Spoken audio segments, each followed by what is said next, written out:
చూశాడు ఆ దేవుడే, నీ కొరకు చూశాడు ఆ దేవుడే. ప్రభునందు ప్రియమైన దేవుని పిల్లారా, ప్రభువు బల్ల పరమార్థం ఈ అంశాన్ని మరొక విధంగా కూడా మనం చెప్పుకోవచ్చండి.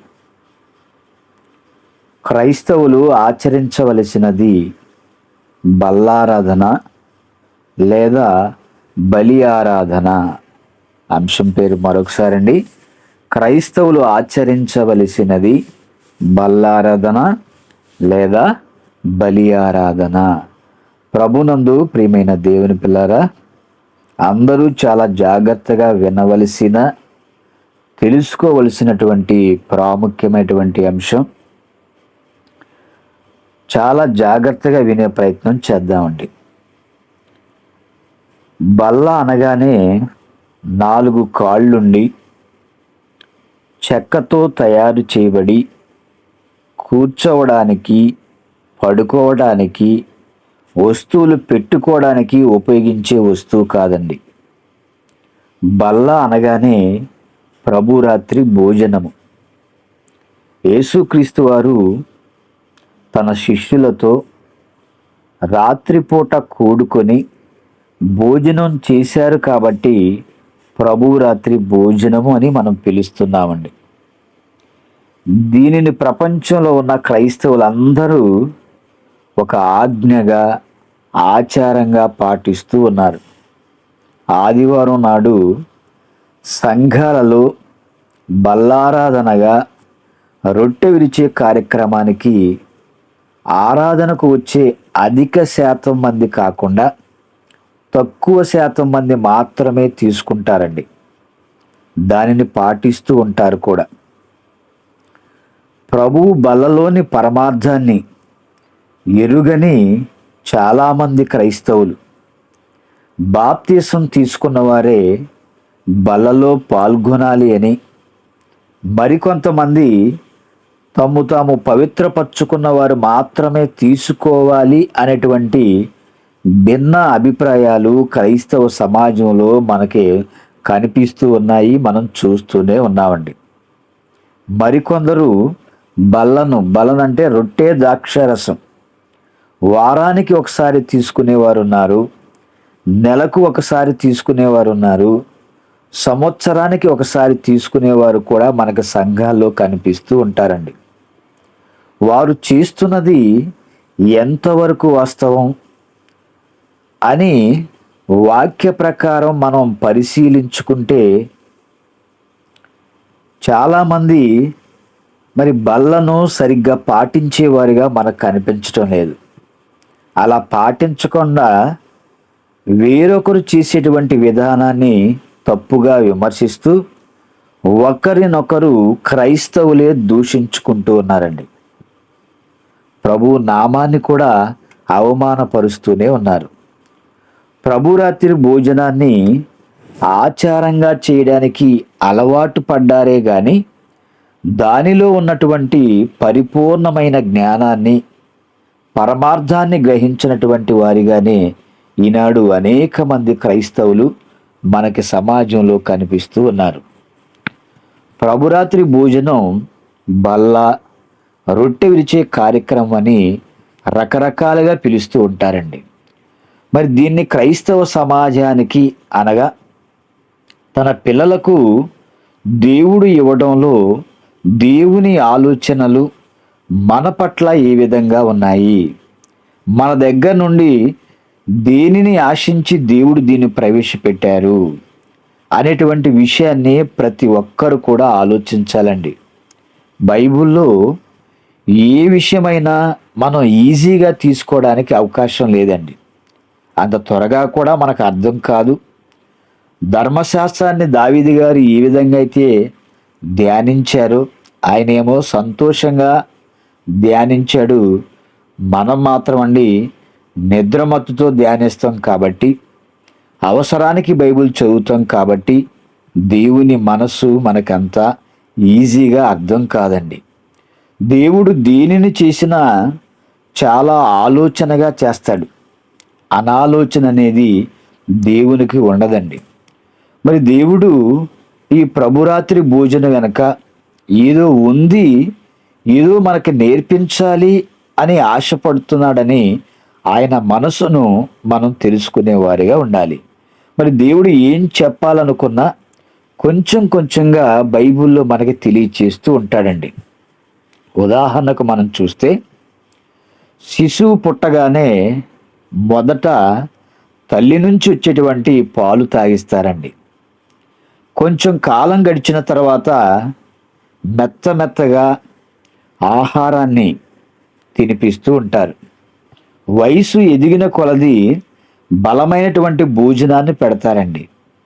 బలమైన భోజనం తినే స్థాయికి రావాలంటే మొట్టమొదట పాలతోనూ, తరువాత తేలికైన ఆహారంతోనూ, తరువాత బలమైనటువంటి ఆహారాన్ని మనం ఇస్తూ ఉంటాం. అలాగే బైబిల్లో కూడా అనేకమైనటువంటి సంగతులు ఉన్నాయి. వాటిని దేవుడు కూడా మనకి కొద్దిగా నేర్పించడం జరుగుతుందండి. ఏమండి, కొత్తగా విశ్వాసంలోకి వచ్చిన వారికి, బాప్తిసం తీసుకున్న వారికి పెద్ద విషయాలండి. పెద్ద విషయాలంటే అర్థం కానటువంటి మరి విషయాలను మనం తెలియచేస్తే వాళ్ళు వినే పరిస్థితి మనకు కనిపించదండి.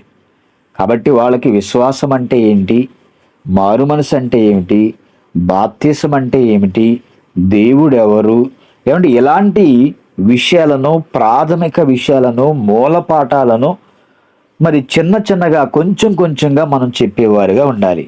అలా కాకుండా పెద్ద విషయాలు, ఏమండి అర్థం కానటువంటి, త్వరగా వాళ్ళు రిసీవ్ చేసుకోలేనటువంటి విషయాలను చెప్తేనండి మరి వచ్చిన కొద్ది రోజులకే ఎంత కష్టంగా ఉంటుందా. దేవుణ్ణి మనం ఆయనతో భక్తిగా బ్రతకాలి అంటే అని భక్తి నుంచి తప్పిపోయేటువంటి అవకాశం కూడా ఉంటుంది. ఒక స్థాయికి వచ్చే వరకు పరిపూర్ణంగా దేవుడు ఎన్నో విషయాలను పరిశుద్ధ గ్రంథంలో రాయించాడండి. పాత నిబంధన గ్రంథంలో ఎంత నేర్చుకోవాలో అంత రాయించారు. నూతన నిబంధనకు వచ్చిన తర్వాత పరిపూర్ణమైనటువంటి జ్ఞానాన్ని మరి క్రీస్తు ప్రభు ద్వారా మన అందరికీ కూడా అనుగ్రహించడం జరిగిందండి. మరి దేవుని మాటలు మనిషి అనుకున్నంత ఈజీగా అయితే ఉండవండి. నేటి క్రైస్తవ సమాజం సంపూర్ణతలోనికి చేరుకోకుండా ఇంకా ప్రారంభ విషయాల్లోనే ఉండిపోయింది. అలా ఉండిపోయిందని మీరు ఎలా చెప్పగలరు అని ఆలోచిస్తేనండి, అపోస్తులైన పౌలు గారు హెబ్రీ సంఘానికి ఒక ఉత్తరాన్ని రాస్తూ, హెబ్రీలకు రాసిన పత్రిక 6వ అధ్యాయము 2వ వచనంలో ఒక మాట చూద్దామండి. హెబ్రీలకు రాసిన పత్రిక 6వ అధ్యాయము 2వ వచనంలో ఒక మాట చూస్తే, ఈ సందర్భంలో పౌలు గారు ఏమని మాట్లాడుతున్నారంటే, మూలోపదేశములు మాని సంపూర్ణుల మగుటకు సాగిపోవాలని ఆనాడు మరి హెబ్రీ సంఘములో ఉన్న వారికి ఒక లేఖ రాస్తూ పౌలు గారు మాట్లాడుతూ ఉన్నారండి. ఆనాటి నుండి నేటి వరకు కూడా అదే పరిస్థితి మనకి కొనసాగుతుందండి. క్రైస్తవ్యం బైబిల్లో మూలపాఠాల యొద్దే నిలిచిపోయిందండి. ఇప్పటికీ కూడా చాలామందికి దేవుడెవరో తెలియదు, యేసుక్రీస్తు వారు ఎవరో తెలియదు, పరిశుద్ధాత్మ దేవుడు ఎవరో తెలియదండి, విగ్రహారాధన అంటే ఏమిటో తెలియదు. ఇంకా ఇలాంటి ప్రాథమిక పాఠాలను, ప్రాథమిక విషయాలను మనం ఆలోచిస్తేనండి, వాటిని తెలియనటువంటి వారిగానే ఈనాడు సమాజంలో అనేక మంది కనిపిస్తూ ఉన్నారు. ఎందుకంటే ఈ మూల పాఠాలే, దీన్ని ప్రాథమిక పాఠాలు అంటారండి. ఏమంటే చిన్నప్పుడు మరి మన పిల్లల్ని స్కూల్లోకి పంపించినప్పుడు నర్సరీలో మనం జాయిన్ చేస్తామండి. నర్సరీలో జాయిన్ చేస్తున్నామంటే మన పిల్లలకి ఏమీ రాదు, అది ప్రారంభ దశ. ఆ దశలోనే టీచరు ఏమండి అక్షరాలు నేర్పించాలి, అంకెలు నేర్పించాలి, ఏబిసిడీలు నేర్పించాలి, ఏమంటే అదేవిధంగా డ్రిల్లింగ్ కూడా చేపిస్తూ ఉండాలండి.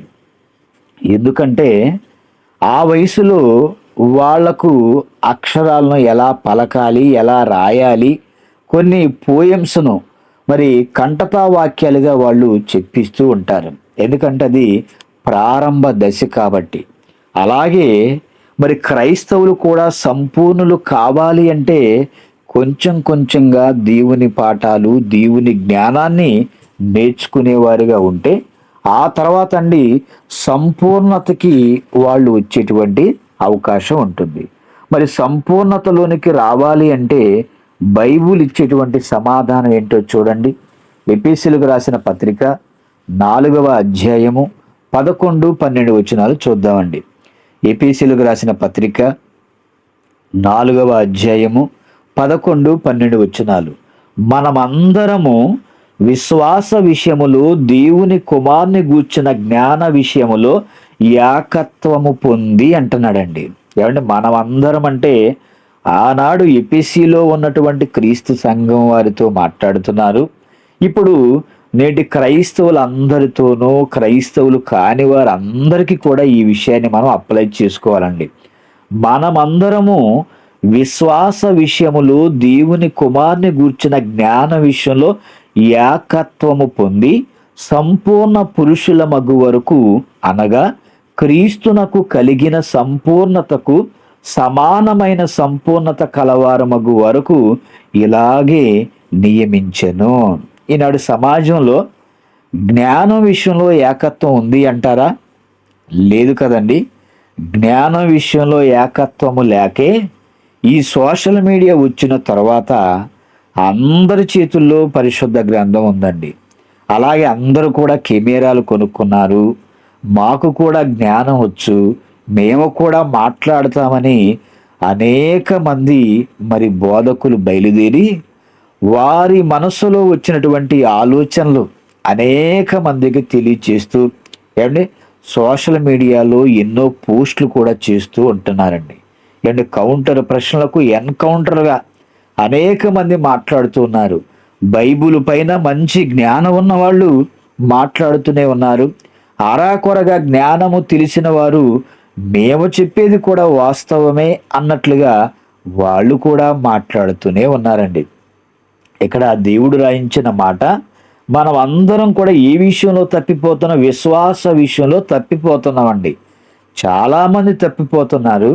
అలా తప్పిపోతూ దేవుని కుమారుని గూర్చిన జ్ఞాన విషయంలో మనం అంతా ఏకత్వము పొందాలి అని దేవుడు చెప్తుంటేనండి క్రైస్తవులుగా మేము మాత్రం కలిసి ఉండము.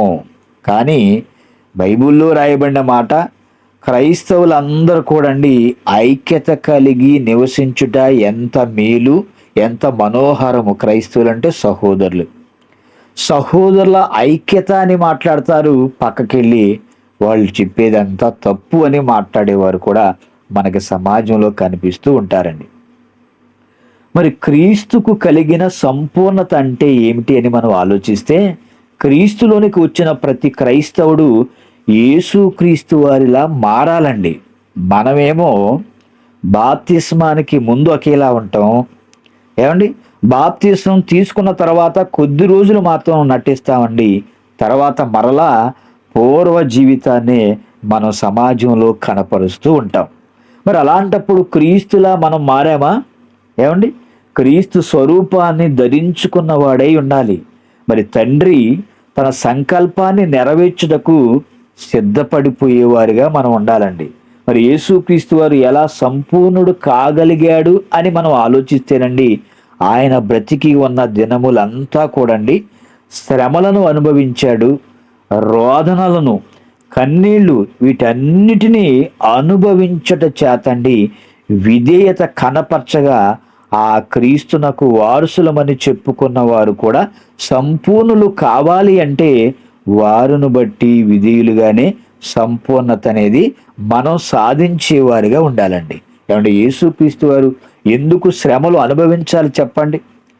ఎందుకు ఆయన రోదనలు, ఎందుకు ఆయన కన్నీళ్లు పెట్టుకోవాలి చెప్పండి?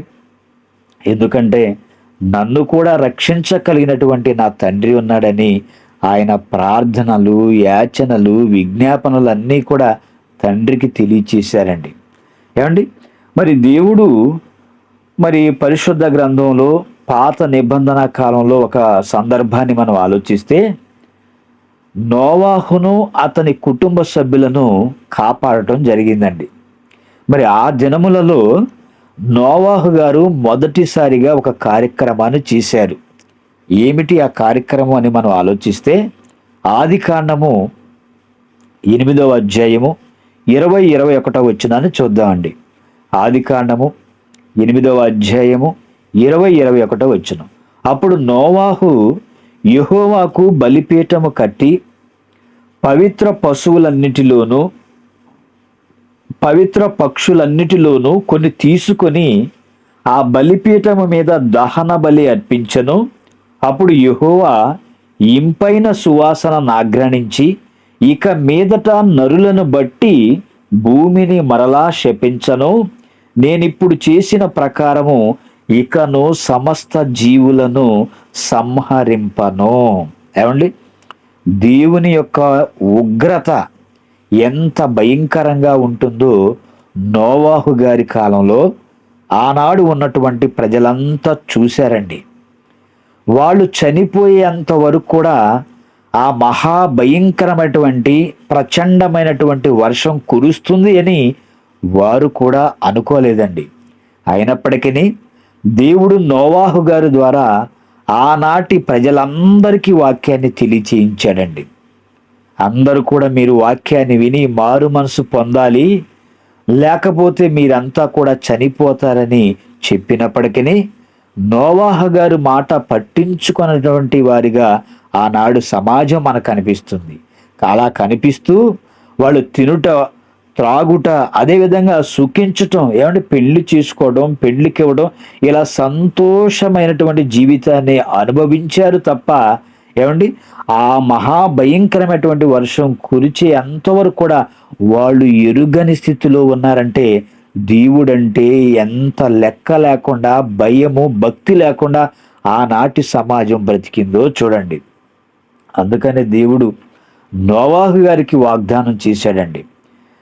మరి ఈ జలప్రళయం జరిగిపోయిన తర్వాత నోవాహు యెహోవాకు బలిపీఠము కట్టి పవిత్ర పశువులన్నిటిలోనూ పవిత్ర పక్షులన్నిటిలోనూ కొన్ని తీసుకొని ఆ బలిపీఠము మీద దహన బలి అర్పించాడండి. అంటే నోవాహు గారు పవిత్రమైన కొన్ని పక్షులను, జంతువులను యెహోవాకు బలి అర్పిస్తున్నట్లుగా మనకి కనిపిస్తుందండి. హేబేలు బలి తర్వాత రెండవసారి జరిగిన బలి కార్యక్రమం ఈ నోవాహు గారు మరి ఇచ్చేటువంటి బలి అండి. మరి పవిత్ర పక్షులు కానీ జంతువులు బలి జరగగానే తండ్రి యొక్క ఆలోచనలు ఏ విధంగా మారిపోతున్నాయో అని మనం చూస్తేనండి, జంతువులను దహిస్తుంటే ఆ దహనంలో నుంచి వచ్చినటువంటి సువాసనను స్వీకరించినటువంటి తండ్రి అయిన దేవుడు ఒక ఆలోచనకు రావటం జరుగుతుందండి.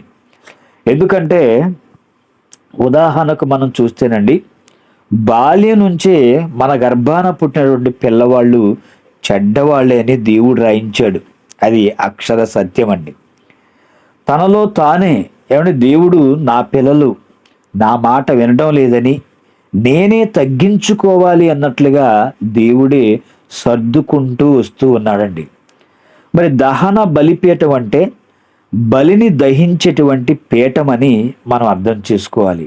పవిత్ర బలి పశువులను, పక్షులను దానిపై నోవాహు మరి మండించాడండి. మరి ఆ మంటలలో కాలిపోతూ ఉన్నప్పుడు ఆ పక్షులు కానీ జంతువులు కానీ వాటి నుండి వచ్చేటువంటి వాసన, దాన్ని సువాసనగా మరి దేవుడు పీల్చి ఇక మీదట మరలా భూమిని శపించను, నాశనం చేయను అని మాట ఇస్తున్నట్లుగా మనకు తెలుస్తుందండి. అంటే పాపాలు చేసింది మరి మనుషులైతే వారందరినీ కూడా దేవుడు చంపివేసిన తర్వాత మరలా దేవుడు ఎంతగానో బాధపడిపోయాడండి.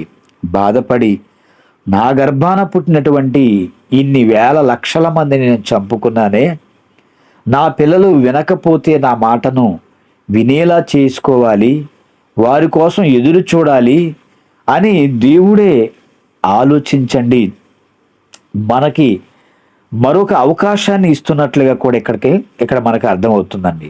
మరి ప్రచండమైన జలప్రళయంతో సమస్తాన్ని నాశనం చేసినటువంటి తండ్రి అయిన దేవుడే మరి ఎప్పుడైతే బలి జరిగిందో నేను ఇంకా సంహరింపను, వాళ్ళని చంపను అన్నట్లుగా ఆయన మాట్లాడుతూ ఉన్నారండి.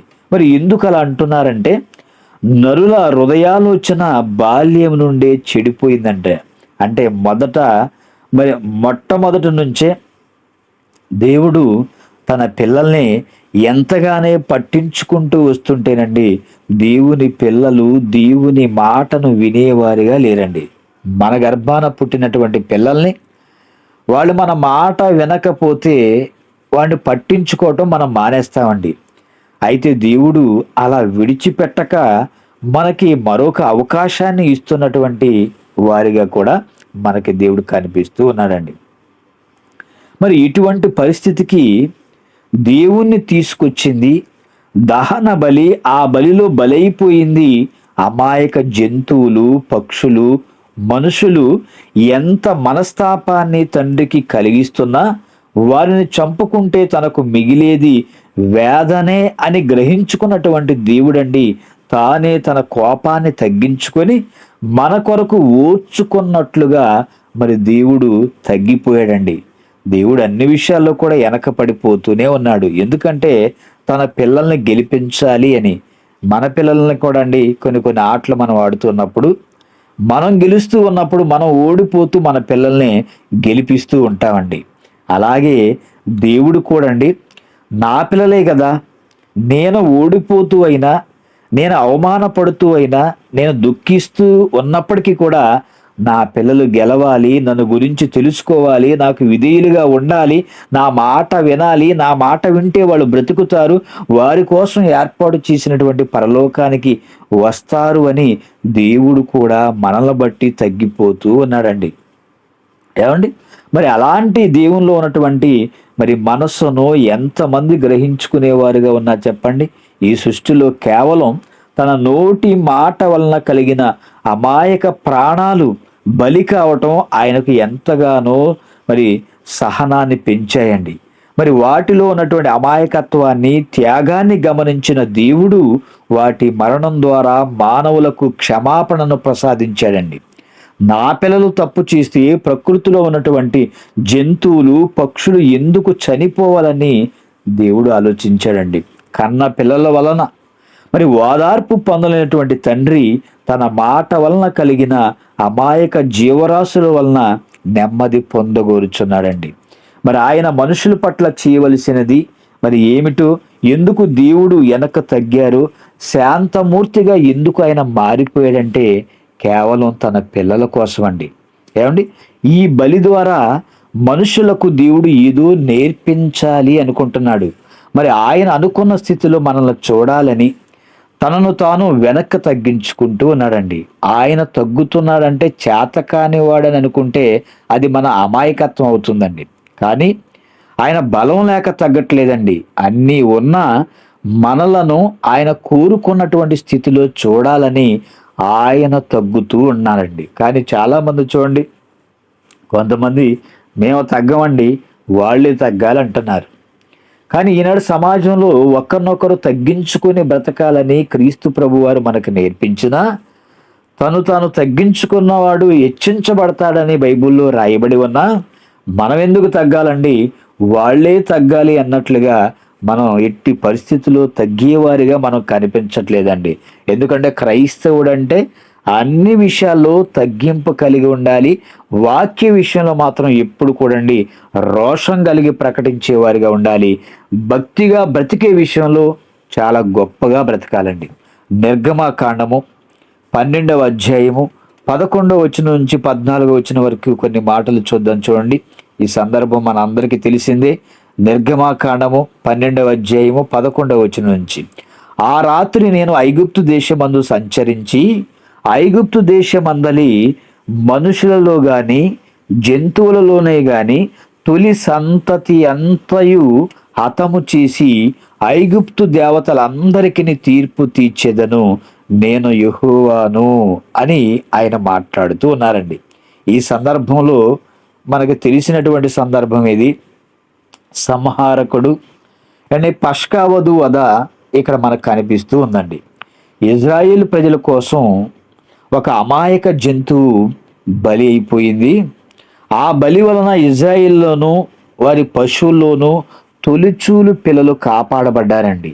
మరి దాని రక్తమును వారి గుమ్మములకు పైన నిలువు కమ్మీకి అడ్డు కమ్మీకి రాయుట చేత ఆనాడు ఇజ్రాయిల్ సంరక్షకుడి చేత నశింపకుండా రక్షించబడ్డారు. మరి ఈ కట్టడ అనేది తరతరములకు ఇజ్రాయిళ్లకు ఇచ్చినటువంటి ఒక కట్టడగా మనం చదువుకుంటూ ఉన్నామండి. మరి ఐగుప్తు దేశమును సంహారము చేసే ఆ సంహారకుడు ఆ దినమున రాబోతున్నాడు. తన పిల్లలందరూ కూడా మృత్యుముఖం నుండి తప్పించాలంటే పస్కా పశువు వధ జరగాలి. మీరు కూడా రక్షించబడాలంటే ఏదో ఒకటి ఎవరో ఒకరు బలి అవ్వాలి. దేవుడు ఒక విషయాన్ని మరి చేయమన్నాడు అంటేనండి ఏదో మనకి చెప్పబోతున్నాడు అనే విషయాన్ని మనం ముందుగా తెలుసుకోవాలి. మరి అనేక సందర్భాల్లో కూడా అమాయక జీవులు ఎన్నో మనిషిని కాపాడుకుంటూ వచ్చాయి. ఎందుకంటే మనం చేసినటువంటి పాపాలకు జంతువులు బలవుతూ వచ్చాయండి. మరి అలాంటప్పుడు ఒక నిండు ప్రాణాన్ని నిలవబెట్టడానికి ఎన్నో జీవులు బలైపోతున్నాయండి. ఏ నిండు ప్రాణం అండి? మనల్ని నిలబెట్టడానికి, మనల్ని బ్రతికించడానికి ఎన్నో మరి ప్రాణాలు బలవుతూ ఉన్నట్లుగా కూడా మనం చూస్తూ ఉన్నాం. మరి ఆ జీవరాశుల్లో మరి ఎంతటి త్యాగమో మనం చూస్తే మనకు అర్థమవుతుందండి. మరి నేడు ప్రపంచ మానవాళికి ఆహారంగా స్వీకరిస్తున్నటువంటి ప్రతి పదార్థం కూడా మాంసమే కానీ కూరగాయలు కానీ అదేవిధంగా ప్రకృతిలో దేవుడు కలిగించిన సమస్తం అండి. మనం తినే ఆహార పదార్థాలు ఎన్నైతే ఉన్నాయో మాంసం మనకు కావాలంటే జంతువులు మన కోసం బలైపోతూ ఉన్నాయండి. కూరగాయలు కానీ ఆకుకూరలు కానీ ఇవన్నీ కూడా మన కోసం బలైపోతున్నాయంటే మనల్ని బ్రతికించాలి అని. మనల్ని ఎందుకు బ్రతికించాలంటే మనమంతా కూడా దేవుని పిల్లలమని, మనల్ని బ్రతికించడానికి ప్రకృతిలో ఉన్న ప్రతి ప్రాణి అన్నీ కూడా బలైపోతూనే ఉన్నాయి. అందుకనే మనం చూస్తే శాస్త్రం కూడా కొన్ని విషయాలు మనకి నిరూపించింది. మొక్కలకు కూడా ప్రాణం ఉంటుందని మన భారతదేశానికి చెందినటువంటి శాస్త్రవేత్త జగదీష్ చంద్రబోస్ కూడా మరి నిరూపించాడండి. మరి మొక్కలే కాదు, మరి మొక్కలు మొదలుకొని మరి చలించేటువంటి ప్రతి జీవరాశి నేడు మానవ జీవితాన్ని బ్రతికిస్తుంది అనేటువంటి సంగతిని మనం తెలుసుకోవాలండి. మరి నేడు సమాజంలో అనేక మంది మాంసాహారులు మనకు కనిపిస్తూ ఉంటారు, శాకాహారులు మనకు కనిపిస్తూ ఉంటారండి. మరి వీళ్ళు మాంసం తినడానికి ఎక్కడి నుంచి వస్తుంది చెప్పండి? కేజీలు కింటాలు టన్నుల మాంసం వీళ్ళకి ఎక్కడి నుంచి వస్తుందండి? ఎన్నో అమాయకపు జంతువులను బలి చేస్తూ ఉన్నారండి. ఒక ఆదివారం కానీ ఒక గురువారం కానీ మనం చూస్తేనండి, ఆదివారం అందరి ఇండ్లలో ఏ బజారుకి వెళ్ళినా, ఏ ప్రాంతానికి వెళ్ళినా, ఏ ఇంటికి వెళ్ళినా సరే అండి మరి వాసనలు, మసాలా వాసనలు గుమగుమలాడుతూనే ఉంటాయండి. ఎక్కడి నుంచి మరి వీళ్ళంతా మాంసం కానీ, చేపలు కానీ, రొయ్యలు కానీ, పీతలు కానీ ఇవన్నీ తెచ్చుకొని తింటున్నారంటే ప్రకృతులు దేవుడు సృష్టించినటువంటి జీవరాశులండి. ఇవన్నీ కూడా ఎవరి కోసం అంటే తన పిల్లల కోసం బలైపోవాలని దేవుడు వాటిని ఏర్పాటు చేస్తేనండి మనం పెంచుకొని కూడా మన కండ్ల ముందే వాటిని మనం చంపి తెచ్చుకొని వండుకొని చక్కగా తినేసి మనం సంతోషంగా జీవిస్తూ ఉన్నామండి. అంటే ప్రకృతిలో దేవుడు మన కోసం ఇవన్నీ కూడా చేశాడు అంటే మనల్ని బ్రతికించడానికి అనేటువంటి విషయాన్ని మనం తెలుసుకోవాలండి. ఒక కోడి కానీ, మేక కానీ, చెట్టు, ఇలా ప్రకృతిలో ప్రతి జీవి మనిషి కొరకై బలై మనిషిని బ్రతికిస్తూ ఉందండి. కానీ చాలామంది జీవహింస మహాపాపమని నినాదాలు చేసేవారు కూడా ఎక్కువగా మనకు కనిపిస్తూ ఉన్నారు. అలా అయితేనండి దేనిని కూడా మనం చంపుకొని తినలేకపోతే బ్రతికేటువంటి అవకాశం కూడా లేదు. కాబట్టి ప్రియమైన దేవుని పిల్లారా, మరి ప్రతి మనిషిని బ్రతికిస్తున్నది ఈ ప్రకృతిలోని ప్రతి జీవి అన్నటువంటి సత్యాన్ని మనం మర్చిపోకూడదండి. మరి జీవహింసే పాపం అనుకుంటే శరీరంలో రోగంగా వచ్చేటువంటి రోగక్రిములను మరి మందుల ద్వారా అనేక మంది చంపుతూ ఉన్నారండి. అలా మన శరీరంలో ఇన్ఫెక్షన్ వచ్చినప్పుడు అండి మరి ఆ ఇన్ఫెక్షన్ అలాగే డెవలప్ చేస్తే మనిషి బ్రతికే అవకాశం ఉంటుందా? ఆ ఇన్ఫెక్షన్కి సంబంధించి మంచిగా ట్యాబ్లెట్లు మనం ఉపయోగిస్తేనండి ఆ లోపల ఉన్నటువంటి ఇన్ఫెక్షన్ తగ్గితేనే మనకి ఉన్నటువంటి రోగం పోతుంది. అలా రోగం వచ్చినా సరే మందులు వాడకుండా ఉంటే మనం బ్రతికే అవకాశం ఉంటుందా? లేదు కదండి. మరి వీటన్నిటిని కూడా మనం ఆలోచిస్తేనండి, కొందరు జంతువులను వధిస్తేనే పాపంగా మరి వాళ్ళు భావిస్తూ ఉన్నారు. మరి దేవుడు అమాయక జీవులను ఎందుకు బలి కోరుతున్నాడని ప్రశ్నిస్తూ ఉన్నారండి. ప్రతి దినం కూడా బలిని కోరుకుంటూ మనం ఎన్నిటినో చంపి భుజిస్తున్నటువంటి మనిషికి, దేవునికి ఎందుకు అమాయక జీవుల బలి అని మనం ప్రశ్నించే అధికారం మనకు లేదండి. ఇక్కడ మనం తెలుసుకోవాల్సినటువంటి ఒక ప్రాముఖ్యమైనటువంటి విషయం ఏంటి అంటే, మనిషి తన బ్రతుకు కోసమే జీవులను సంహరిస్తున్నాడు, కానీ దేవుడు మాత్రం ఆ బలి తన కొరకు మాత్రం కాక ఆ బలిలో కూడా మన ప్రాణాలనే కాపాడుచున్నాడండి దేవుడు. మరి నూతన నిబంధన గ్రంథంలో బలిని గూర్చి ఏమని దేవుడు రాయించాడో చూడండి. మార్కు సువార్త 14వ అధ్యాయము 12వ వచనం నుంచి చూద్దామండి. మార్కు సువార్త 14వ అధ్యాయము 12వ వచనం నుంచి, పులియని రొట్టెల పండుగలో మొదటి దినమున వారు పస్కా పశువును వధించినప్పుడు ఆయన శిష్యులు, నీవు పస్కాను భుజించుటకు మేమెక్కడికి వెళ్ళి సిద్ధపరచవలనని కోరుచున్నావని ఆయనను అడిగారండి. ఏమంటే నిర్గమాకాండంలో ఆయన ఇజ్రాయేలీల ప్రజల మధ్య ఉన్న ఆ ఆచారం మరి కొత్త నిబంధన కాలంలో కూడా మరి కొన్ని వేల సంవత్సరాలు గడిచిపోయిన తర్వాత కూడా అండి, యేసుక్రీస్తు వారు మరి వచ్చిన తర్వాత పులియని రొట్టెల పండుగలు పస్కా పశువును వధిస్తున్నటువంటి శిష్యులను ఇక్కడ మనం చూస్తూనే ఉన్నామండి.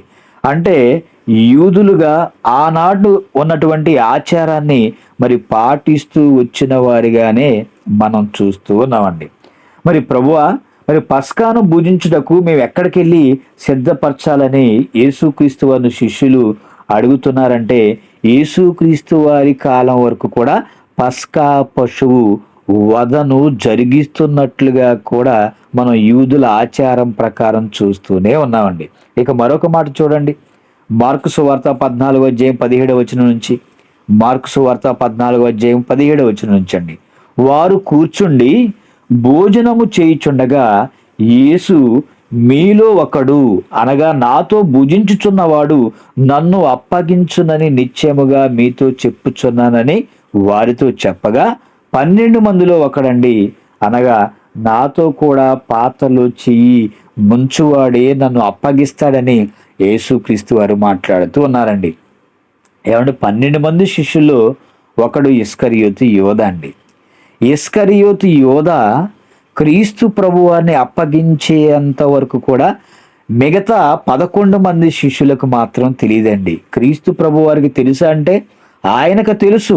ఆయనకి తెలిసి కూడా ఎందుకు ఆయనను పక్కన ఉంచుకున్నాడంటేనండి, ఏమండి ఆయన ద్వారా జరగవలసినటువంటి ఉన్నాయి కాబట్టి, మరి తండ్రి చిత్తమై ఉన్నది కాబట్టి, అది అలా జరగాలి కాబట్టి ఆయనను మరి ఆ 12 మంది శిష్యులతో, అంటే 11 మందితో పాటు 12 మంది శిష్యులుగా మరి ఈ ఇస్కరియోతు యోధాని క్రీస్తు ప్రభువారు ఆయన వెంట ఉంచుకోవడం మనం చూస్తూ ఉన్నామండి. అంటే 12 మంది శిష్యులు మరి భుజించడానికి కూడుకున్నటువంటి సమయంలో ఇస్కరియోతు యోధాని గూర్చి మరి ప్రస్తావన కూడా ఇక్కడ మనకు కనిపిస్తుందండి. నాతో ఈ పస్కాను భుజించువాడు నన్ను అప్పగించునని మీతో నిత్యముగా చెప్పుచున్నానని ముందుగానే తెలియచేశాడు. మరి ఒకనాడు ఇజ్రాయేల్ ప్రజలండి బ్రతికి బయటపడటానికి ఒక అమాయకమైనటువంటి పశు బలి జరిగింది. మరి ఇప్పుడు ఇజ్రాయేల్కు మాత్రమేనని మనం తెలుసుకోవాలండి. ఏది అప్పుడు ఆ బలి జరిగిందంటే అది ఇజ్రాయేలు ప్రజల కొరకు వాళ్ళని విడిపించడానికి మాత్రమే ఆ బలి జరిగిందండి. మరి 12 మంది అపోస్తులు యేసుక్రీస్తు వారు ఇజ్రాయేల్ వంశానికి చెందిన వారే కనుక మరి తరతరముల కట్టడగా దీన్ని ఆచరించాలి అనేటువంటి ఒక నియమం ఉంది కాబట్టి దాన్ని ఆచరించుకుంటూ వచ్చారండి. మరి ఈ విషయాన్ని మత్తయి గారి ద్వారా దేవుడు ఏమని రాయించాడో మరొక సందర్భాన్ని చూద్దాం. చూడండి, మత్తయి సువార్త 26వ అధ్యాయము 26వ వచనం నుంచి చూద్దామండి. మత్తయి సువార్త 26వ అధ్యాయము 26వ వచనం, వారు భోజనము చేయుచుండగా యేసు ఒక రొట్టెను పట్టుకొని దానిని ఆశీర్వదించి విరిచి తన శిష్యులకిచ్చి, మీరు తీసుకొని తినుడి, ఇది నా శరీరం అని చెప్పాను. ఏమండి, ఇక్కడ ఇచ్చింది రొట్టె, దానిని తన శరీరంగా అనుకోమంటున్నాడండి. మరి యేసు ప్రభు వారు ఎందుకు ఇలా అంటున్నారంటే, అంటే బలిలో ఏదో ఒక మార్పు రాబోతుంది అనే విషయం ఇక్కడ మనకు అర్థమవుతుంది. ఆ తర్వాత రొట్టె విరిచి ఇచ్చిన తర్వాత మరలా ఏమని మాట్లాడుతున్నారంటే, ఒక పాత్ర పట్టుకొని ద్రాక్షారసమును ఇస్తూ, ఇది పాప క్షమాపణ నిమిత్తము చిందింపబడిన నా నిబంధన రక్తము అంటున్నాడండి. ఏమిటి ఆ రొట్టె ఏమిటి, ఆ ద్రాక్షారసం ఏమిటి, రొట్టె శరీరం ఏంటి, ద్రాక్షారసం రక్తం ఏంటి అనేటువంటి ఆలోచన మనలో ఉండవచ్చండి. కానీ ప్రభువు ఈ రొట్టెను ఈ అదేవిధంగా ఈ ద్రాక్షారసాన్ని మీరు జ్ఞాపకముగా దీన్ని చెయ్యాలని ఒక ఆజ్ఞగా కూడా మనకి ఇస్తూ ఉన్నారండి. అంటే ఒకనాడు ఇజ్రాయేలీలో తొలిచూలు పిల్లలు మాత్రమే కాపాడడానికి ఒక నిర్దోషమైన పశువు బలిగా ఇవ్వటం జరిగింది. కానీ ఈరోజు ప్రపంచ మానవాళిని కాపాడటానికి నేనే ఒక పస్కా పశువుగా బలి కావలసి వస్తుంది అనేటువంటి విషయాన్ని ఇక్కడ యేసుక్రీస్తు వారు మనందరికీ జ్ఞాపకం చేస్తూ ఉన్నారండి. అంటే జరగబో దాన్ని చెప్పడానికి ఆయన శిష్యులతో ఆ మాటలు చెప్పారండి. మరి దేవుడు ఒకనాడు తొలిచూలు పిల్లలను కాపాడటానికి ఒక పశువును బలిగా స్వీకరిస్తే, ఈనాడండి మరి దేవుని స్వరూపంలో ఉన్నటువంటి తన పిల్లలందరినీ కాపాడుకోవడానికి తన తొలిచూలు కుమారుడైనటువంటి యేసుక్రీస్తు వారిని ఒక్కసారిగా బలిగా అర్పించి సర్వ మానవాళి పాపాలన్నీ కూడా మరి విడుదల పొందుకోవాలి అన్నట్లుగా క్రీస్తు వారిని ఒకేసారిగండి బలి ఇస్తున్నట్లుగా మనం చూస్తూ ఉన్నామండి. అంటే తన పిల్లల కొరకే తండ్రి సర్దుకుంటూ వెళ్ళిపోయేవాడుగా మనకు అనిపిస్తూ ఉన్నాడండి. మరి యేసుక్రీస్తు వారి బలి తర్వాత ప్రారంభ సంఘం మరి దేవుడు చేసినటువంటి ఈ పనిలో జరిగినటువంటి మార్పును మనం తెలుసుకున్నట్లయితే, మరి ప్రారంభ సంఘంలో మరి శిష్యులు కొద్దిమందిగా ఉన్నప్పుడు, మరి ప్రారంభ సంఘంలో వాక్యాన్ని విన్నటువంటి వారు ఎంతమంది చేరారని మనం ఆలోచిస్తేనండి, అపోస్తలుల కార్యములు 2వ అధ్యాయము 46వ వచనం చూడండి. అపోస్తలుల కార్యములు 2వ అధ్యాయము 46వ వచనం. ప్రతి దినము దేవాలయములో తప్పగా కూడుకొనుచు, ఇంటింట రొట్టె విరుచుచు, దేవుని స్తుతించుచు, ప్రజలందరి వలన దయ పొందుతూ ఉన్నారండి. ఇంకా మనం చదువుకుంటూ వెళుతుంటే, ఆనాడు పరిశుద్ధాత్మ ప్రేరణతో మరి పేతురు గారు మరి ప్రసంగం చేసినప్పుడు అండి, కొన్ని వేల మంది, సుమారుగా 3,000 మంది మరి ఆనాడు వాక్యాన్ని విని బాప్తిసం పొందుకొని మరి సంఘంలో చేర్చబడిన వారుగా మనం చూస్తూ ఉన్నామండి. అంటే ఇక్కడ శిష్యులు భోజనం చేసేటువంటి కార్యక్రమంలో కూడా రొట్టెను విరిచినట్లుగా మనం చూస్తూ ఉన్నాం. ఇది ప్రభు బల్ల కాదు అని మనం జ్ఞాపకం చేసుకుంటూ, ఇంకా దేవుడు ఏమని చెప్పాలి అనుకున్నాడంటేనండి, ప్రారంభ సంఘంలో మరి పేతురు గారి ప్రసంగం ద్వారా మరి 3,000 మంది కూడా రొట్టె విరుచుట యందును ప్రార్థన చేయుటందును ఎడతెగక వాళ్ళు కూడా కూడుకున్నారండి. అంటే రొట్టె అనగా దేవుడు తన మొదటి కుమారుని మనందరి కోసం అండి మరి బలిగా ఇస్తున్నట్లు మనకు కనిపిస్తూ ఉంది. మరి ఒక పవిత్ర మనుషుని బలి జరిగింది అనేటువంటి విషయాన్ని మనం తెలుసుకోవాలండి. మరి యేసుక్రీస్తు వారి రక్తం వలన ప్రపంచ మానవాళికి పాప క్షమాపణ కలిగి నిత్య జీవానికి వెళ్ళేటువంటి అవకాశం లభించింది అనేటువంటి సంగతి నేటికి కూడా చాలా మందికి తెలియటం లేదండి.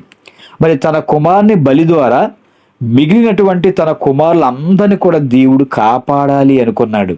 మరి ఎంత కరుణామయుడో చూడండి దేవుడు, ఎంత గొప్పవాడో చూడండి. ఇలా ఆలోచిస్తే తండ్రి మనసు ఏమిటో మనందరికీ కూడా అర్థమవుతుందండి. మరి యేసుక్రీస్తు వారి బలి పరలోకంలో తండ్రి వద్దకు వెళ్ళేటువంటి మార్గాన్ని మనకు చూపుతుందండి. ఈరోజు మాత్రం క్రైస్తవులు బల్లారాధన పేరిట ప్రభు రాత్రి భోజనాన్ని మరి ప్రతి ఆదివారం కూడా కొన్ని సంఘాలలో తీసుకునే వారిని మనం చూస్తూ ఉన్నాం. కొంతమంది నెలకు ఒకరోజు మొదటి ఆదివారం మాత్రమే తీసుకుంటారండి. మరికొంతమంది సంవత్సరానికి ఒకసారి మాత్రమే తీసుకునేవారిని మనం చూస్తూ ఉంటామండి. మరి మరి ఆ బల్లారాధనలో ఉన్నటువంటి పరమార్థాన్ని వీళ్ళందరూ తెలుసుకున్నారా? మరి దీన్ని ఎప్పుడు చేయాలి, ఎలా చేయాలి అనేటువంటి విషయం కూడా చాలా మందికి తెలియదండి. కొంతమంది ఏమో ఆదివారం చేస్తున్నారు, కొంతమంది ఏమో గురువారం చేస్తున్నారు, కొంతమంది ఏమో మరొక వారం చేస్తూ ఉన్నారండి. ఇలా ఈ బల్లారాధన పట్ల కూడా అనేక మందికి సరైనటువంటి అవగాహన లేదండి. ఇలా ఏ రోజు చేయాలని వాదించుకుంటున్నారే కానీ అసలు దీన్ని మనం ఎందుకు ఆచరించాలి, ఆచరించకపోతే ఏం జరుగుతుంది, ఎందుకు తీసుకోమని చెప్పారు అనేటువంటి విషయం పట్ల చాలా మందికి సరి అయినటువంటి అవగాహన లేదండి. మరి యేసు ప్రభు వారు గురువారం రొట్టె విచ్చారు గనుక గురువారం చేయాలని ఒకరండి. ఎందుకంటే శుక్రవారం ఆయన సిలువ వేయబడ్డారంటే గురువారం రాత్రి రొట్టె విచ్చారు. కాబట్టి కొంతమంది మనం కూడా రొట్టె గురువారమే విరచాలి అని అనేక మంది అనుకుంటున్నారండి. ఇక ఆ తర్వాత లేదు, ఆదివారం రొట్టె విచ్చుటకు కూడుకున్నట్లుగా కూడా బైబిల్లో ఉంది కాబట్టి ఆదివారం కూడా చేయాలని మరొకరండి. అంటే పులిసినటువంటి పిండితో చేయాలని ఒకరు చెప్తే పులిని పిండితో చేయాలని మరొకరండి. ఇలా క్రైస్తవుల్లోనే మరి బైబిల్లో రాయబడినటువంటి విషయాలను ఎవరికి అర్థమైనట్లుగా వాళ్ళు బోధించుకుంటున్నారే తప్ప క్రైస్తవులుగా దేవుడు మనకి పరిశుద్ధ గ్రంథాన్ని ఇచ్చారు, ఆ గ్రంథంలో రాయబడినటువంటి మాటలను అందరం కూడా ఒకే విధంగా పాటించాలి అనేటువంటి ఆలోచన నేటి క్రైస్తవ ప్రపంచానికి కనిపించడం లేదండి. ఇంకా మనం చూస్తే అనేకమైనటువంటి విషయాలు దేవుడు మన అందరి కోసం రాయించాడండి. మరి ఎందుకు చేయమన్నాడో అని ఆలోచించటం మానేసి ఇప్పుడు ఎలా ఆచరించాలని లోక సంబంధమైనటువంటి ఆచార నియమాలను గురించి ఆలోచిస్తున్నారండి క్రైస్తవులు. మరి ఇలాంటి పరిస్థితుల్లో ప్రభువారు మనకిచ్చినటువంటి రొట్టె మరియు ద్రాక్షారసం కొరకు పరిపూర్ణమైనటువంటి అవగాహన మరి చేసుకునేటువంటి ప్రయత్నం మరికొన్ని విషయాల్లో మనం చూద్దామండి. మరికొన్ని విషయాలను కూడా మనం చూద్దాము. కొరింథీయులకు రాసినటువంటి మొదటి పత్రిక 11వ అధ్యాయము 23వ వచనం నుంచి చూద్దామండి. కొరింథీయులకు రాసినటువంటి మొదటి పత్రిక 11వ అధ్యాయము 23వ వచనం నుంచి పిల్లారా. ప్రభు అయిన యేసు తాను అప్పగింపబడినటువంటి రాత్రి ఒక రొట్టెను ఎత్తుకొని కృతజ్ఞతాస్తుతులు చెల్లించి దానిని విరిచి, ఇది మీ కొరకైన నా శరీరము, నన్ను జ్ఞాపకము చేసుకున్నటకై దీని చేయుడని చెప్పాను.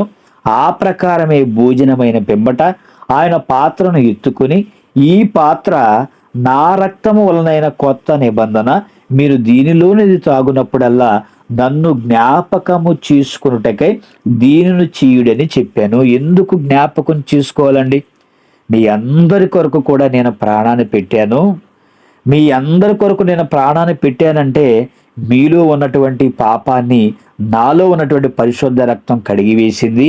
కాబట్టి మరలా మీరు పాపం జోలికి వెళ్లకుండా మీరు జ్ఞాపకము చేసుకోండి అని క్రీస్తు ప్రభు వారి మాటల్లో మనకు అర్థమవుతుందండి. ఈరోజు చాలామంది అండి రొట్టె ఎందుకు తీసుకుంటారో తెలియదండి, కానీ ఆదివారం వాళ్ళు ఇస్తున్నారు సేవకులు, మేము తీసుకుంటున్నాం.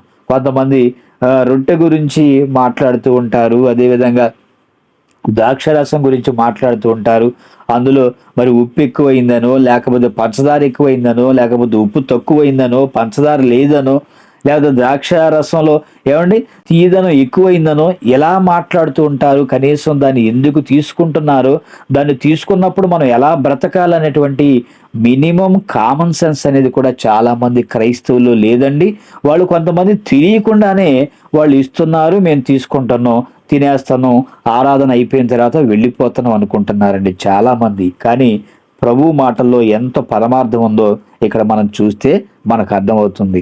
ఆయన శరీరముకు సాదృశ్యంగా రొట్టెని మనం తీసుకుంటున్నామండి, రక్తానికి సాదృశ్యంగా ద్రాక్షారసాన్ని తీసుకొని నన్ను జ్ఞాపకం చేసుకోండి అని ఆయన అంటుంటేనండి, ఇవి తీసుకుంటూ మనం ఏం చేస్తున్నామంటే మన భార్య పిల్లల్ని జ్ఞాపకం చేసుకుంటున్నాం, మన ఉద్యోగాన్ని జ్ఞాపకం చేసుకుంటున్నాం, ఇంకా ఒక ప్రియుడైతే ప్రేయసిని జ్ఞాపకం చేసుకుంటున్నాడు, ఒక ప్రేయసి ప్రియుని జ్ఞాపకం చేసుకుంటుంది. మనకి ఏవైతే అవసరాలు ఉన్నాయో మనం వాటిని జ్ఞాపకం చేసుకుంటున్నామే తప్పండి మరి క్రీస్తు ప్రభువారు చెప్పినటువంటి పనిని మాత్రం మనం చేసేవారిగా లేవండి. ఆయన నన్ను అంటే నా బలిని గూర్చి చెప్తున్నారనే విషయాన్ని మనం తెలుసుకోవాలండి. ఆయన ఈ లోకంలో ఉన్న వారి కోసం తన చివరి రక్తపు బొట్టు వరకు కార్చి మన అందరి కోసం క్రీస్తు వారు చనిపోయారండి. నిజముగా క్రైస్తుడైన ప్రతి వాడండి రొట్టెను క్రీస్తు శరీరంగా, ద్రాక్షరసమును ఆయన రక్తంగా భావించి మనం తీసుకోవాలండి. మరి కొంతమంది రొట్టె రుచిగా ఉందనో లేకపోతే ద్రాక్షరసం తీయగా ఉందనో, ఏమండి ఒక ముక్క తీసుకున్న వాళ్ళు ఇంకో ముక్క తీసుకోవాలి, ఒక గ్లాస్ తాగిన వాళ్ళు మరొక గ్లాస్ తాగాలి అటువంటి ఆలోచన కలిగి ఉండటం కాదండి. కొంతమంది అండి ఎవరో చూడకపోతే రెండోసారి కూడా మరొక గ్లాస్ తీసుకొని తాగే వాళ్ళు కూడా మనం అక్కడక్కడ చూస్తూనే ఉంటాం. అంటే రొట్టెను తిని ద్రాక్షరసం తాగువాడు క్రీస్తు వారి లోకానికి రెండవసారి వచ్చినంత వరకు, ఏమంటే మనం బ్రతికిన ఈ జీవితకాలం వరకు అండి ఆయన మరణాన్ని మనం ప్రచురించే వారిగా ఉండాలి. అంటే యేసుక్రీస్తు వారు చనిపోయారని సాటింపు వేసి చెప్పడం కాదండి. మనం ఏమని మనం ఆయన గురించి మనం ప్రచురపరచాలంటే నేటి క్రైస్తవులందరూ కూడా యేసుక్రీస్తు వారు నా కోసం ఈ లోకానికి వచ్చారు, మరి నా కోసం ఆయన మరణించారు, సమాధి చేయబడ్డారు, మరలా 3వ దినాన తిరిగి లేచారని ఆయన మరణాన్ని, సమాధిని, పునరుత్థానం గురించి అనేక మందికి తెలియచేసేవారుగా క్రైస్తవులు ఉన్నారండి. మరి అలాంటి క్రైస్తవులు ఈనాడు ఎంతమంది ఉన్నారు చెప్పండి? ఆ రొట్టె ద్రాక్షారసం తింటున్నారు, వెళ్ళిపోతున్నారు, తర్వాత దాని గురించి మరలా పట్టించుకోవట్లేదండి. మరలా ఆదివారం వచ్చిన తర్వాత తీసుకుంటున్నారు. మరి ఎంతమంది క్రైస్తవులు దీన్ని చేస్తున్నారంటే చాలా తక్కువ మంది. మరి ప్రభు ఏం చెప్పాడు? నా గురించి నన్ను జ్ఞాపకం చేసుకుంటూ అనేక మందికి తెలియచేయమన్నాడు. కానీ ఎంతమంది తెలియజేస్తున్నారు చెప్పండి? మరి జ్ఞాపకానికి అర్థం తినడం, త్రాగటం, వెళ్ళిపోవటం కాదండి. మరి ఎందుకు జ్ఞాపకం చేసుకోమన్నాడో చూడండి. ఎఫెసీయులకు రాసిన పత్రిక 5వ అధ్యాయము 2వ వచనాన్ని చూద్దామండి. ఎఫెసీయులకు రాసిన పత్రిక 5వ అధ్యాయము 2వ వచనం. క్రీస్తు మిమ్మును ప్రేమించి పరిమళ వాసనగా ఉండుటకు మన కొరకు తన్ను తాను దేవునికి అర్పణగాను బలిగాను అప్పగించుకొనెను, అలాగుననే మీరును ప్రేమ కలిగి నడుచుకొనుడి. క్రైస్తవుల్లో ప్రేమ అనేది కనుమరుగైపోయిందండి. క్రీస్తు మిమ్ములను ప్రేమించాడు, మనందరిని కూడా ప్రేమించాడండి. ప్రేమించి పరిమళ వాసనగా ఉండుటకు మన కొరకు తన్ను తాను దేవునికి అర్పణగాను బలిగా ఆయన అప్పగించుకున్నాడు. మరి తండ్రి ప్రేమ మనకు కనిపిస్తుంది. క్రీస్తు వారు మన అందరి కొరకు చనిపోయి క్రీస్తు వారి ప్రేమ కూడా మనకు కనిపిస్తుందండి. మరి యేసుక్రీస్తు వారు ఏ విధంగా అయితే మన కోసం అర్పణ బలి అయ్యారో, రొట్టె ద్రాక్షరసం తీసుకుంటున్న మనం కూడా అండి అర్పణ కావాలి, బలి కావాలి. మరి ఆయన వచ్చే వరకు ఈ రొట్టెను మనం తింటూ ద్రాక్షరసాన్ని తాగివేయకుండా అండి ఆయన మరణాన్ని మనం ప్రచురించే వారిగా ఉండాలండి. యేసుక్రీస్తు వారు మన కోసం చనిపోయాడు గనక మనం కూడా మన సహోదరుల కొరకు మనం బలి కావాలండి. మరి ప్రభు వల్ల ఈరోజు మనం తీసుకుంటున్నా, ఏ రోజు మనం తింటున్నా, త్రాగుతున్నా అని కాకుండా ప్రభు కొరకు మనం ఏం చేస్తున్నాం, మన ప్రభు కొరకు ఏం చేయాలో మరి ప్రారంభ బలి నుంచే మనకు ప్రారంభమైందండి. యోహాను గారు రాసిన మొదటి పత్రిక 3వ అధ్యాయము 16వ వచనం చూడండి. యోహాను గారు రాసిన మొదటి పత్రిక 3వ అధ్యాయము 16వ వచనం. ఆయన మన నిమిత్తం తన ప్రాణం పెట్టారు కనుక దీనివల్ల ప్రేమ ఎట్టిదని తెలుసుకొనుచున్నాము. మనము కూడా మన సహోదరు నిమిత్తం ప్రాణం పెట్టబద్దులమై ఉన్నాము, కానీ మనమేమో ప్రాణాలు తీసేవారిగా ఉన్నామండి. ఏమండి, ఇక్కడ ఆయన మన నిమిత్తం ప్రాణం పెట్టారు, మనమేమో ప్రేయసి కొరకు ప్రాణం పెడుతున్నాం, లేకపోతే ప్రియుడి కొరకు ప్రాణం పెడుతున్నాం, కుటుంబం కొరకు మనం ప్రాణం పెడుతున్నామండి. కానీ క్రీస్తు ప్రభువారు మనందరి కొరకు ఆయన ప్రాణం పెట్టారండి. ఆయన ప్రాణం పెట్టారు కాబట్టి సహోదరులుగా ఉన్న మనమేం చేయాలంటే మన సహోదరుల నిమిత్తం వాళ్ళు కూడా పాపంలో ఉండి నశించి నరకానికి వెళ్ళిపోతుంటే సత్యవాక్యాన్ని తెలుసుకున్న మనం వారికి వాక్యాన్ని చెప్పి దేవుని వైపు నడిపించేవారిగా మనం కూడా ఉండాలండి. మరి మనం కూడా యేసుక్రీస్తు వారి వలె ప్రాణం పెట్టేవారిగా ఉండాలి తప్ప ప్రాణాలు తీసేవారిగా మాత్రం ఉండకూడదండి. బల్ల మీద మనం కూడా బలి కావాలండి. మనల్ని బలి అవ్వమని చెప్పడానికి మొదట దేవుడు పక్షులను, జంతువులను బలిచ్చాడు. తరువాత తన జ్యేష్ఠ కుమారుడైనటువంటి యేసుక్రీస్తు వారిని బలిగా ఇచ్చాడండి. మరి క్రైస్తవులైనటువంటి వారు మరి రొట్టె ద్రాక్షరసాన్ని తీసుకోమన్నాడు. ఇవన్నీ ఎందుకు చేయమన్నాడంటే చివరికి మనలనే బలి పశువుగా మారమంటున్నాడండి దేవుడు. ఇదే ప్రభు బల యొక్క పరమార్థం.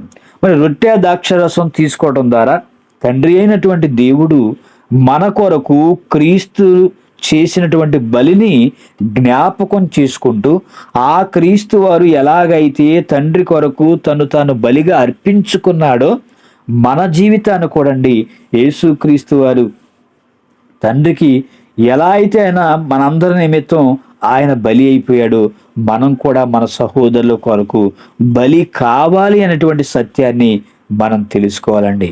రొట్టె కానీ ద్రాక్షరసం కేవలం మనకు బలియాగాన్ని జ్ఞాపకం చేసేవి మాత్రమే కాక మన కర్తవ్యం, మన పనేంటో, దేవుని పనేంటో ఏమండి మరి తెలియచేస్తున్నది అనేటువంటి నిజాన్ని కూడా క్రైస్తవుడు జ్ఞాపకం చేసుకొని తన జీవితాన్ని బలియాగం చేయగలిగే వారిగా ఉండాలి. మరి మనలో ఎంతమంది చేస్తున్నారండి? మరి నేటి క్రైస్తవ సమాజాన్ని మనం చూస్తే క్రీస్తుని జ్ఞాపకం చేసుకోవటం మాత్రమే పరిమితం అయిపోయారండి. ఎందుకంటే అవసరాలకే దేవుడు కాబట్టి. మరి క్రీస్తు మా కొరకు చనిపోయాడని ప్రతి వారం కూడా ఏడుస్తూ తాము మాత్రం క్రీస్తు కొరకు ఏ పని చేయకుండా కేవలం రొట్టె ద్రాక్షరసం తిని మనం వెళ్ళిపోతే సరిపోదండి. కాబట్టి మనం కూడా మన సహోదరుల కొరకు మనం ప్రాణం పెట్టేవారిగా ఉండాలి. మన సహోదరులను రక్షించడానికి మనం కూడండి అర్పణగాను బలిగాను మారిపోవాలి అన్నది సంపూర్ణమైనటువంటి సత్యం అండి. మరొక మాట చూసి త్వరగా మనం ముగించుకుందాం. చూడండి, హెబ్రీయులకు రాసిన పత్రిక 10వ అధ్యాయము 5-6 వచనాలు చూద్దామండి. హెబ్రీయులకు రాసిన పత్రిక 10వ అధ్యాయము 5-6 వచనాలు. యేసు ఈ లోకమందు ప్రవేశించినప్పుడు ఇలాగు చెప్పుచున్నాడు, బలియు అర్పణయు నీవు కోరలేదు గాని నాకొక శరీరమును అమర్చితివి. దేవుని పని చేయడానికి మనకి దేవుడి శరీరాన్ని ఇచ్చాడండి. మరి ఈ శరీరాన్ని మనం ఎప్పుడు కూడా కష్టపెడుతూ మనం సంతోషంగా బ్రతకాలని మనం అనుకుంటున్నామే తప్ప దేవుని పని చేసేవారిగా మనం కనిపించడం లేదండి. అంటే శరీరాన్ని ధరించుకుని భూమి మీదకి వచ్చిన ప్రతి ఒక్కరు కూడా బలి కావాలి అనేది దేవుని చిత్తమై ఉందండి. పక్షులు, జంతువులు మరి అవి బలవుతూ దేవునికి ఇష్టం లేదు. కాబట్టే మనకు దేవుడు ఏం చేశాడంటే ఒక శరీరాన్ని ఇచ్చాడు. ఒక కోడిని ఏమండి మన కోసం పెంచుకుంటాం. మనకి దాని మాంసం కావాలి అన్నప్పుడు అండి దాన్ని వెంటనే మనం మరి వధించి మరి ఆ మాంసంగా మనం వండుకొని తినేస్తామండి. అలాగే దేవుడు కూడా క్రీస్తుని ఒక శరీరాన్ని ఆయనకు కూడా ఇచ్చేసి యేసుక్రీస్తు వారికి మనకు కూడా దేవుడు శరీరాన్ని ఇచ్చాడండి. ఎందుకంటే దేవుడు తన పిల్లలైనటువంటి మన బలిని ఇంకెంత సంతోషంగా మరి ఆయన ఆగ్రహిస్తాడు అనేటువంటి విషయాన్ని మనం కూడా తెలుసుకోవాలండి. మరి ఈ ప్రపంచం అనేటువంటి బలిపీఠం మీద ఎందరో భక్తులు, విశ్వాస వీరులు కూడా బలైపోయారండి. చివరకు తన కుమారుడే యేసుక్రీస్తు వారు కూడా బలైపోయారు. మనం కూడా ఇంపైన పరిమళ వాసనగా ఉండాలంటే మనలో కూడా మరి దేవుడు పీల్చేస్తాను అంటున్నాడండి. ఎలా? బల్లారాధన పేరిట బల్ల మీద సున్నితమైనటువంటి రొట్టెను ద్రాక్షరసాన్ని దేవుడు ఎందుకు ఇచ్చాడో కూడా ఈనాడు క్రైస్తవ సమాజానికి అర్థం కావడం లేదండి. ఒకనాడు మనలనే బల్ల ఎక్కించడానికి అనేటువంటి విషయాన్ని చాలామంది తెలుసుకోలేకపోతున్నారండి. ఎలా చేయాలి, ఏ పాత్రలోని తాగాలి, ఆదివారం తీసుకోవాలా, శనివారం తీసుకోవాలా, పులిసినది తీసుకోవాలా, పులినది తీసుకోవాలా అని అర్థం పర్థం లేని ఆలోచన చేస్తున్నారే తప్ప ప్రభువు చెప్పిన ప్రకారం ఎవరు కూడా నడవటం లేదండి. క్రీస్తును నమ్మినందుకు మనకు కలిగేటువంటి ప్రతి శ్రమలోనూ మన బలిని దేవునికి మనం కనపరచాలండి. నేడు మనుషులు మరో మనిషి కొరకు, హక్కుల కొరకు, భూభాగాల కొరకు బలైపోతున్నారు కానీ దేవుని కొరకు బలి కాలేకపోతున్నారండి. మరి అలాగే క్రీస్తు ప్రభు వారి మాటల్లో నేను గొర్రెలకు మంచి కాపర్ని అంటున్నాడంటే ఆయనను నమ్మి వెంబడిస్తున్న గొర్రెలమైన మనం కూడా ఏదో ఒకనాడు గొర్రెల వదకు మనం సిద్ధపడాలండి. క్రీస్తు వలె తమ ప్రాణాలను పెట్టవలసిన మరి గొర్రెలు చివరికి అపవాది వదకు చిక్కుకొని పోతూ నరకంలోనికి జారిపోతూ బలైపోతూ ఉన్నారండి. అనేక మంది ఆరాధనల పేరట దేవుని స్తుతిస్తున్నారు తప్ప దేవుని ఎరిగినటువంటి వారిగా మనకు కనిపించడం లేదండి. మరి ఏ మాత్రం కూడా మరి వ్యర్థమైనటువంటి ఆరాధనలో మరి మునిగి ఏ పని కూడా చేయకుండా కేవలం రొట్టె ద్రాక్షరసం తినటం మాత్రమే పరిపూర్ణత అని చాలా మంది భావించుకుంటూ ఉన్నారండి. మరి అలాంటి వారికి పరలోకం వెళ్ళేటువంటి అవకాశం ఉంటుందా? ఏమంటే దాన్ని తీసుకుంటున్న మనం పాపము లేని వారిగా మరి ప్రతిరోజు కూడా దేవుని సన్నిధిలో మనం పశ్చాత్తాపపడేవారిగా ఉండాలండి. మరి మన సమయాన్ని, ఆరోగ్యాన్ని, కష్టాన్ని అన్నింటినీ దేవుని కోసం బలిగా ఇవ్వాలండి. ఇదే నిజమైనటువంటి బల్లారాధన అనే విషయాన్ని మనం జ్ఞాపకం చేసుకోవాలి. ఇక చివరి మాటగా రోమాపత్రిక 12వ అధ్యాయము 1వ వచనం చూడండి. రోమాపత్రిక 12వ అధ్యాయము 1వ వచనం. కాబట్టి సహోదరులారా, పరిశుద్ధమును దేవునికి అనుకూలమైన సజీవ యాగముగా మీ శరీరములను ఆయనకు సమర్పించుకొనుడి. ఏమండి, మనకి దేవుడు శరీరాన్ని ఇచ్చింది ఆయన పని జరిగించుకోవడానికి. కానీ మనం ఏం చేస్తున్నామంటే మన పనులు జరిగించుకోవడానికి మనం చూస్తున్నామండి.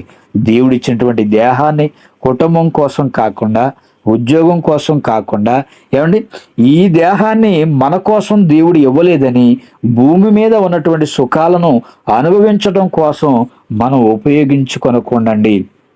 దేవుడు ఈ దేహం ద్వారా ఆయన మహిమపరచబడాలని, ఈ దేహాన్ని తన కొరకు బలిగా ఇవ్వాలని ఆయన కోరుకున్నాడండి. సువార్త పనులు, మన రక్తాన్ని మనం ఖర్చు చేస్తే మన దేహాన్ని దేవునికి బలి ఇచ్చినట్లైనటువంటి విషయాన్ని మనం జ్ఞాపకం చేసుకోవాలండి. మరి సంపూర్ణ దశకు మరి ఇంకా క్రైస్తవులు రాలేదు అని చెప్పడంలో ఎలాంటి సందేహం కూడా లేదండి.